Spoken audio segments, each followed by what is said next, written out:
अस्सलाम वालेकुम संगत, मैं आपको अपना लाडला खैरा तो सारे पे यूट्यूब चैनल मिठी चौक संगत वैसे पे जूस पीवन सारे बंदे ते जड़ा है ना हाणु है दर्द आई गोलियां खा के जिन गरम ते हुन सब को आख्या तू जूस पी भी सही तो सब को पिला ही सही किवें भीतर हुन अंदर ठंडा थी वे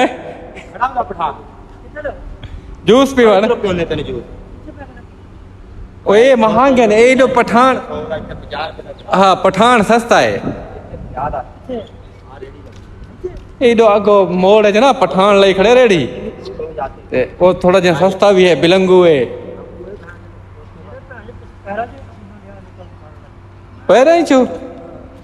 गरम गोलियां खा के ना संगत ए सारे नाल फैक्ट्री इहदे विच खरायत आवाम कारें कूरें ते आई खड़ी है ये फैक्ट्री देगा किडो पक्या पैन अंदर साको नहीं वंजने दे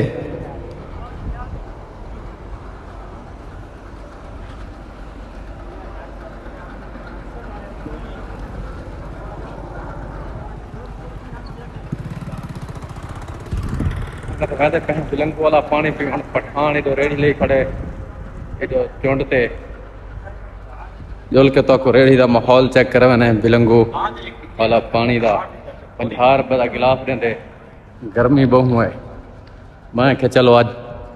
पानी पी के ना कहते सीधा बिल आ गए हाँ 34,000 रुपया एसी का बिल आया कल्ले एसी का कल्ला एसी चलता बड़ी महंगी है यार बिजली का रेट क्या है आजकल कल्ला के चलता ही वो 180 रुपया दुकान के बाद अच्छा टिकटॉक ते गल याद आ गई अगे मैं सुनया टिकटॉक ते हां सोफे ते संगत जूस पीवण है पठान है कहना फ्रिज खाली खड़े भाई होनी जूस बने दे पैन अच्छा मैं यही खुर्दी दे पावा है जूस बनता पे संगत असा बैठे थे जूस के इंतजार पर एक बोतल ही चाह के ये दरवाजा किरे वेंदे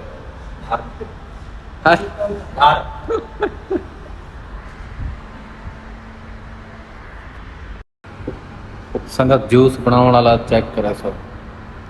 पेंट पुंट पाती खड़े बड़ा माहौल है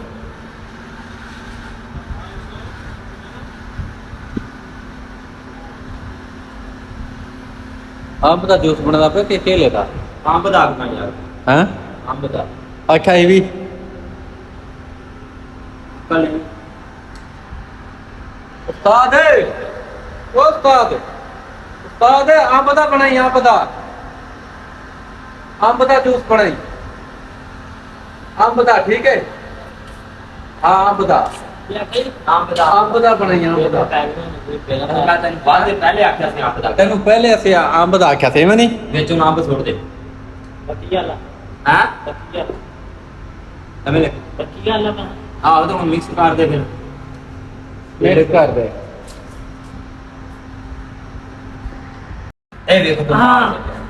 ब्रेक ला के बाहर संगत जूस आ गया साडा अंब दा केले दा है मिक्स है अम्मा दा ही ते केले मिक्स ठीक है अम्मा दा भी ते डाडे दा अम्मा दा भी ते डारे दा भी है संगत जूस पी के नो वालता को रसे ने है बिकी में है मिठाई थी